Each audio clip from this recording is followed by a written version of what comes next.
Olá, senhores, sejam bem-vindos ao terceiro bloco de aulas da nossa primeira unidade de ensino.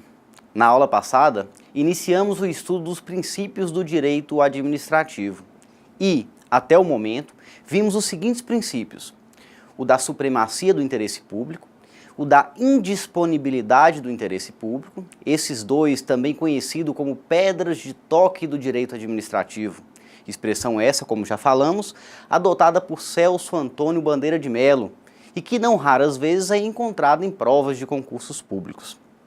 E, por último, já no final do nosso último encontro, falamos do princípio da legalidade, que pode ser analisado sob o ângulo da administração pública ou sobre o viés do particular. Isso foi o que já analisamos. Dando continuidade, venham comigo até a lousa. O próximo princípio que merece atenção, previsto expressamente no artigo 37 da nossa Constituição Federal, é o princípio da impessoalidade. Esse princípio nos ensina que o administrador não pode agir buscando interesses individuais, pessoais e próprios. Ele deve atuar de forma impessoal, com ausência de subjetividade.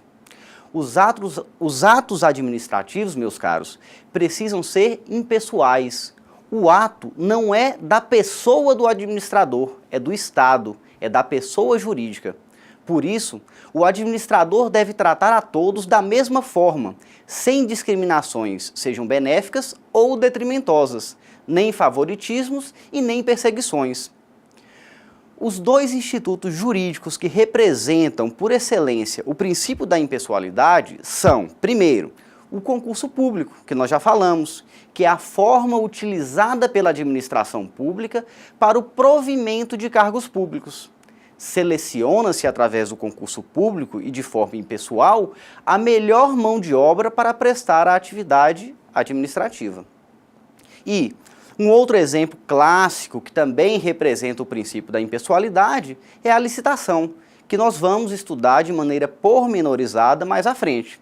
Por ora, para que vocês entendam, licitação é o procedimento que precisa ser adotado pela administração pública sempre que for necessário contratar uma empresa para o fornecimento de bens e ou produtos. Exemplo, o Instituto Federal do Norte de Minas Gerais precisa adquirir computadores para que os seus servidores possam desempenhar o serviço do dia a dia, o serviço rotineiro. Para evitar que a administração do IFNMG escolha indiscriminadamente de quem vai comprar os computadores, faz-se necessária a abertura de uma licitação para verificar a proposta mais vantajosa para a administração pública. No caso, costuma-se verificar quem fornece o mesmo computador pelo menor preço. Observem, senhores, que se não fosse o Instituto da Licitação, poderia o administrador simplesmente escolher comprar os computadores na empresa, por exemplo, de um parente seu. Imaginem, na situação totalmente hipotética, que eu, Sumerli, venha a ser eleito prefeito da grande metrópole Januária, lá no norte de Minas Gerais. Januária, com suas ruas em situações periclitantes, ruas esburacadas, precisa urgentemente de contratar uma empresa para asfaltar toda a cidade. Nessa situação, pergunto, eu, Sumerli, na qualidade de prefeito, posso contratar a empresa de um parente meu para asfaltar a cidade? Posso ou não posso? É claro que não, certo? O próprio senso comum nos indica essa impossibilidade. A licitação, portanto, evita isso, ou seja, evita que os atos da administração pública sejam pessoais. É por essa razão que dizemos que ela, a licitação, é um instituto jurídico que representa o princípio da impessoalidade. Busca-se avaliar qual é a melhor proposta para a administração, evitando que a contratação seja marcada por interesses pessoais. Certo? Prosseguindo, vamos à lousa. O quinto princípio que selecionamos, também previsto expressamente na Constituição Federal, é o princípio da moralidade. Esse princípio está ligado à ideia de honestidade, lealdade, boa-fé, de probidade administrativa. Ele representa a aplicação de princípios éticos socialmente aceitáveis. Noutras palavras, esse princípio exige do administrador uma boa administração. O administrador tem o dever de escolher sempre a melhor alternativa. Um exemplo clássico de moralidade pode ser facilmente visualizado com a proibição do nepotismo no Brasil. Já ouviram falar dessa expressão, nepotismo? O tema, frequentemente, é manchete de jornais. Nepotismo, senhores, de maneira bem superficial, é claro, é a proibição do administrador nomear um parente seu para um cargo em comissão ou mesmo função de confiança na mesma pessoa jurídica em que ele, o administrador, exerce cargo de direção, chefia ou assessoramento. É o caso de um administrador que ocupa cargo de direção e tem a possibilidade de nomear uma pessoa para um cargo de confiança. Nessa situação, esse administrador estará impedido de nomear um parente para esse cargo de confiança. A súmula vinculante número 13, expedida pelo Supremo Tribunal Federal, o STF, trata de maneira específica do nepotismo. O documento é pequeno, menos de uma lauda, meia lauda, se não me engano, e caso vocês queiram, ele está disponível para leitura no sítio eletrônico do STF. Certo? Prosseguindo, vamos à lousa. O próximo princípio, também estabelecido expressamente na Constituição, é o da publicidade. E publicidade significa conhecimento. O que isso quer dizer?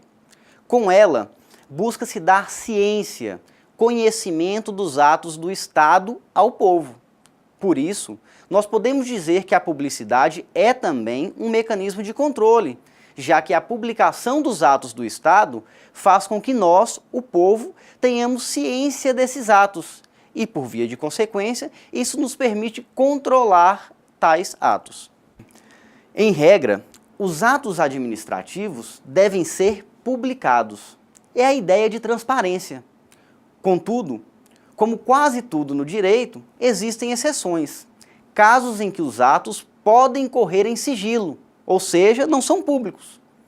Essas exceções estão previstas no artigo 5º da Constituição Federal e referem-se a situações relacionadas a intimidade, vida privada, imagem e honra das pessoas. 2. Segurança da sociedade e do Estado. E, em terceiro lugar, e há demais atos processuais que devem correr em sigilo por força de lei. Só para não perder o costume, exemplo. Vejam, olha pessoal, eu fico brincando com essa questão dos exemplos, mas o direito administrativo fica mais fácil de ser entendido, visualizado, quando nós observamos um exemplo do nosso dia a dia.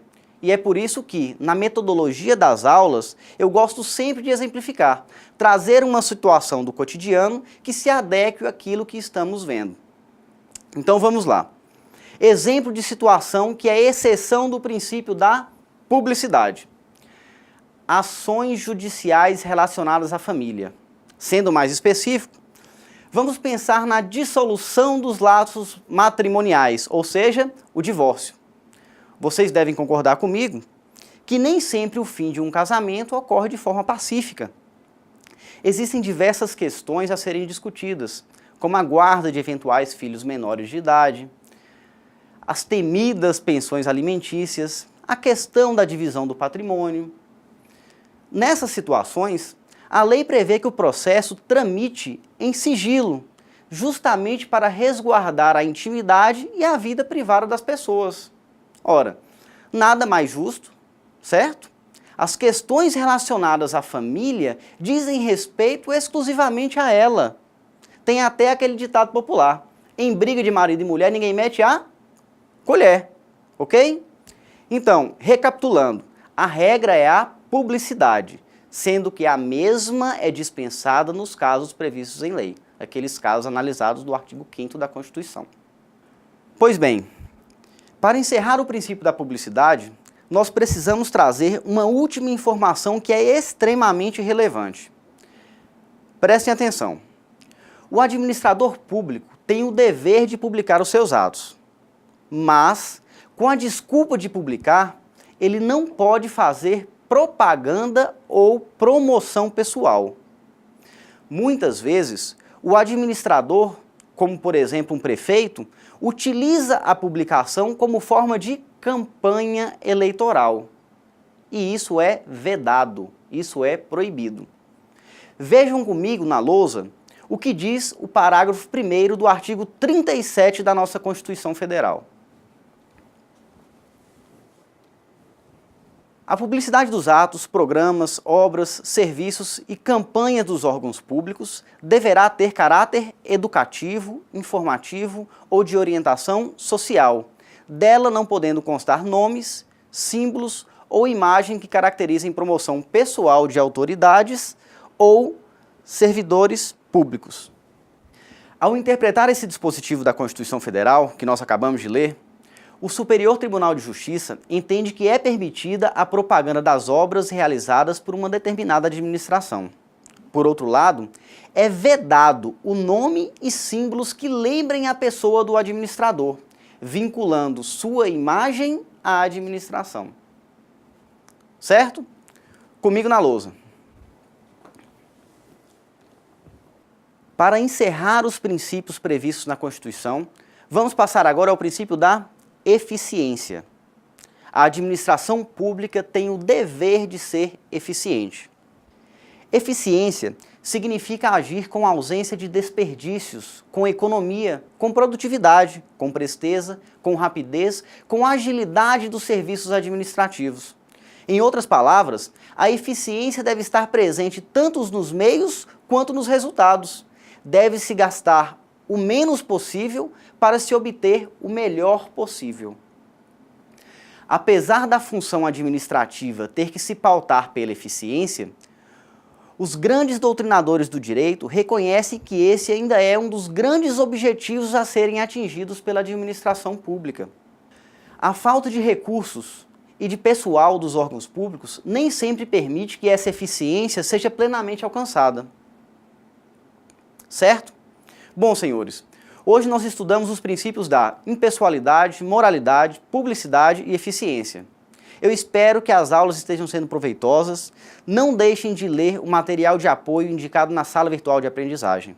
Ok? Eventuais dúvidas, postem no fórum de discussão da unidade 1. Bons estudos e até a próxima aula.